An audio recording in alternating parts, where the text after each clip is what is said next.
पिछले वीडियो में हमने जाना कि हाइपोथायरॉयडिज्म किन प्रकार के होते हैं और हमें कौन कौन से टेस्ट कराने चाहिए ताकि हम ठीक से अपने हाइपोथायरॉयडिज्म के रूट कॉज को आइडेंटिफाई कर पाए। आज की वीडियो में मैं डिटेल में बात करने वाली हूँ अंडर एक्टिव थायराइड ग्लैंड या स्लगिश थायराइड ग्लैंड के बारे में और वो क्या स्ट्रैटेजीज हैं जिनका इस्तेमाल करते हुए हम एक अंडर एक्टिव थायराइड ग्लैंड को रिवर्सल की ओर ले जा सकते हैं। So let's get started.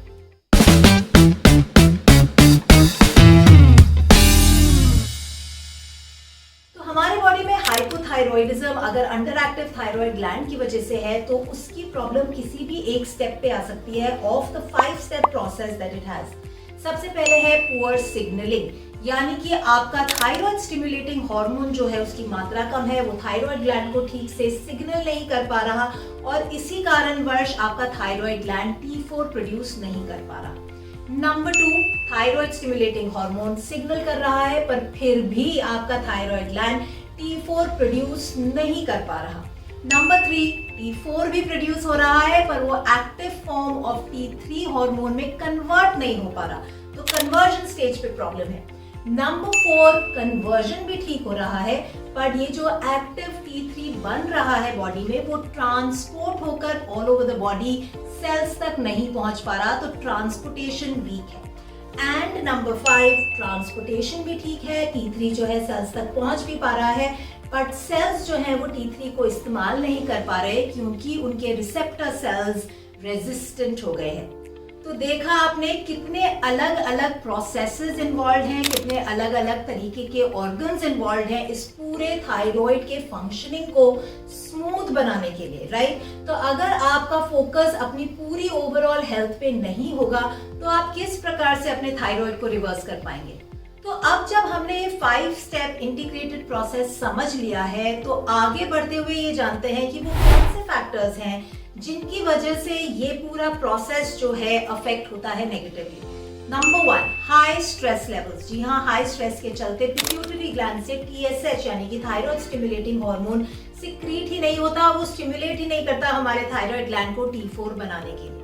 Number 2, poor quality sleep. Poor quality sleep के चलते हमारी बॉडी में healing and repair recovery compromise रह जाती है और उसी के साथ साथ बॉडी में हार्मोनल इम्बैलेंस होता है जो ऑटोमेटिकली इस पूरे प्रोसेस को नेगेटिवली इम्पैक्ट करता है। नंबर 3, रैपिड या क्विक वेट लॉस। जी हाँ, जब हम क्विक वेट लॉस के चक्कर में calorie deficit, calorie restrictive diets पे जाने लगते हैं तो हमारी बॉडी में एक कंडीशन बनने लगती है जिसका नाम है यूथायरॉइड 6 सिंड्रोम, जो डायरेक्टली हमारे बॉडी में TSH एंड T4 लेवल्स को नेगेटिवली इम्पैक्ट करता है।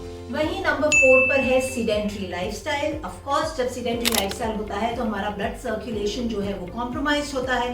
ब्लड सर्कुलेशन कॉम्प्रोमाइज होने के साथ साथ हमारी बॉडी में न्यूट्रिएंट्स का जो ट्रांसपोर्टेशन है वो नेगेटिवली इम्पैक्ट होता है और वहीं T3 जो अच्छी मात्रा में कन्वर्ट होके बन चुका है वो भी साइट ऑफ एक्शन यानी सेल्स तक नहीं पहुंच पाता पुअर ट्रांसपोर्टेशन के चलते। इसीलिए बहुत ज्यादा जरूरी है कि आप अपने दिन भर में एक्टिव रहें, एक एक्टिव एक्सरसाइज विंडो के साथ साथ दिन भर में भी for every 30 to 40 minutes that you are being sedentary, you must get up and become active. Number 5 पर है न्यूट्रिशन। जी हाँ, बैलेंस डाइट और उससे मिलने वाले की न्यूट्रिएंट्स जो हैं हमारे थायराइड के इस 5 स्टेप प्रोसेस को कंप्लीशन की तरफ ले जाने में और उसे सक्सेसफुल बनाने में की रोल प्ले करते हैं। नाउ इस एस्पेक्ट को हम डिटेल में इसलिए समझ रहे हैं ताकि हम अपने मील्स को मेडिसिनल यानी कि थेराप्यूटिक बनाते हुए थायराइड हीलिंग एंड रिवर्सल की जर्नी को शुरू कर पाए। हमारा pituitary gland thyroid stimulating hormone को रिलीज करे उसके लिए जिंक की जरूरत होती है और जिंक हमें मिलता है होल ग्रेन्स, दालों से, पंपकिन सीड्स या काजू से, तो आप ये सोर्सेज को अपने डाइट में इंक्लूड कर सकते हैं। वहीं एक बार जब थायराइड स्टिमुलेटिंग हार्मोन प्रोड्यूस हो जाता है तो वो हमारे थायराइड को स्टिमुलेट करता है T4 बनाने के लिए। T4 बनाने के लिए अहम भूमिका जो न्यूट्रिएंट निभाता है वो है आयोडीन। जी हाँ, आयोडीन के अच्छे सोर्सेज में बनाना, डेयरी प्रोडक्ट्स जिसमें दूध, दही, छाछ या पनीर का हम इस्तेमाल कर सकते हैं, एग्स का इस्तेमाल कर सकते हैं, green leafy vegetables, whole grains का इस्तेमाल करते हुए हमें अच्छी मात्रा में आयोडीन आसानी से अपने डाइट के माध्यम से मिल सकता है।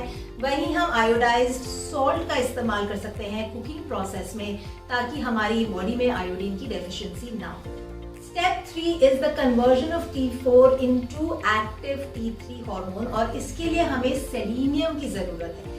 सेलेनियम एक की माइक्रोन्यूट्रिएंट है जो हमें नट्स एंड सीड से, मशरूम से, बीन से और डेयरी प्रोडक्ट से आसानी से मिलता है।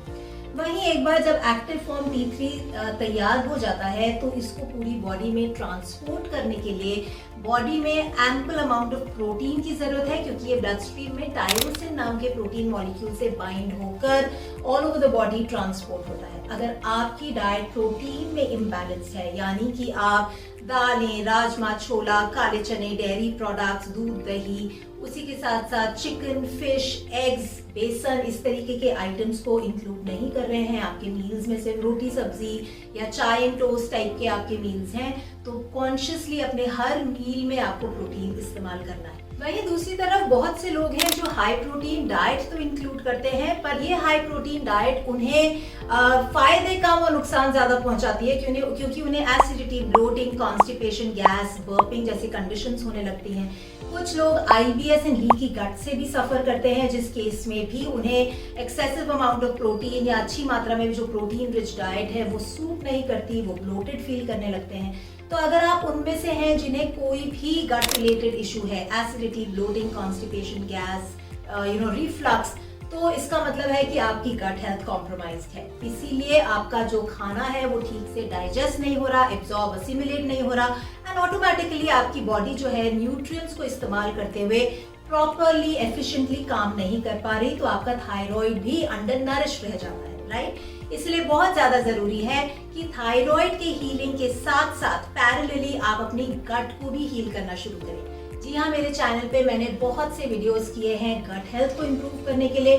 गट हेल्थ सीरीज का पूरा प्लेलिस्ट है जिसका लिंक ऊपर आ रहा है, आप वहां जाकर इन वीडियोस को देख सकते हैं और इनमें बताई हुई तमाम स्ट्रैटेजीज को इनकॉर्पोरेट करते हुए अपनी गट हेल्थ को इम्प्रूव कर सकते हैं। उसी के साथ अगर आप मेरी गाइडेंस लेते हुए, हैंड होल्डिंग, अकाउंटेबिलिटी बिल्डअप करते हुए अपनी गट हेल्थ की समस्या को without medicine naturally and permanently heal करना चाहते हैं, तो आप हिस्सा बन सकते हैं मेरे bio hack your gut programme का, जिसका लिंक मैंने नीचे कमेंट्स में पिन किया है।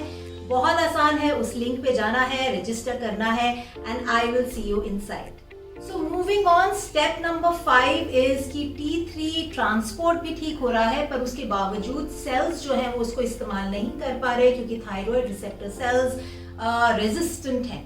और यहाँ अहम भूमिका निभाता है विटामिन ए। विटामिन ए हमें मिलता है orange and yellow coloured vegetable से, फिर चाहे वो कैरेट्स, पंपकिन्स हो या फिर येलो बेल पेपर, टोमेटोज हो। उसी के साथ साथ हरी पत्तेदार सब्जियां, गर्मियों की, सर्दियों की अलग अलग।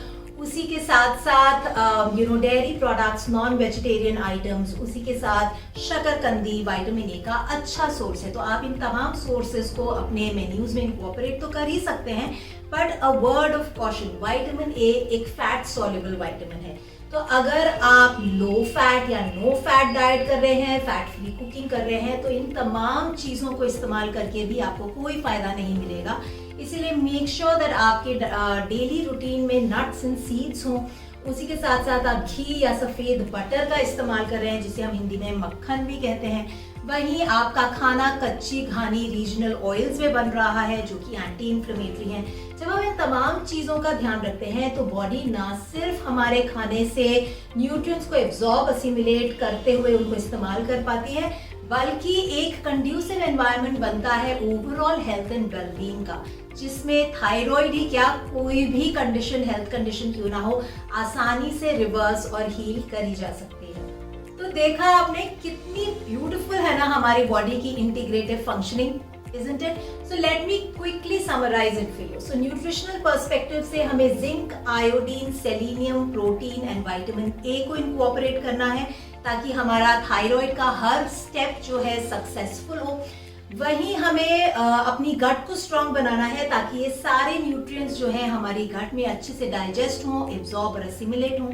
वहीं क्योंकि गट एंड ब्रेन आपस में डायरेक्टली कनेक्टेड है, इसलिए मेंटल लेवल पे हमें स्ट्रेस नहीं लेना, क्योंकि स्ट्रेस जो है ना सिर्फ इस प्रोसेस को और चैलेंजेस से भर देगा, बल्कि हमारी गट को भी नेगेटिवली इम्पैक्ट करेगा। और क्योंकि हीलिंग जो है स्लीप में होती है, इसीलिए मेरे इस वीडियो में बताए हुए स्लीप स्ट्रैटेजीज का इस्तेमाल करते हुए हमें हमारी स्लीप को और इम्प्रूव करना है। आपकी हेल्थ के प्रति मैं 100% कमिटेड हूँ, इसीलिए मैं हर हफ्ते एक informative and insightful simple strategy से भरा हुआ वीडियो लेकर आती हूँ आपके लिए, जिसका इस्तेमाल करते हुए आप आसानी से अपनी हेल्थ को 10x बना सकते हैं। इसलिए अगर आपने अभी तक मेरे चैनल को सब्सक्राइब नहीं किया है तो अभी नीचे जाइए, मेरे चैनल को सब्सक्राइब कीजिए and don't forget to click on the bell icon, ताकि अगले हफ्ते जब मेरा हाशिमोटो हाइपोथायरॉयडिज्म पे वीडियो रिलीज हो तो उसका नोटिफिकेशन आप तक जरूर आए। आज का वीडियो आपको कैसा लगा? आज के वीडियो से रिलेटेड अगर आपके कोई भी सवाल है तो आप नीचे कमेंट्स बॉक्स में लिखकर मुझसे पूछ सकते हैं। I will see you next week. Till then, you take care, eat well, live well and be healthy.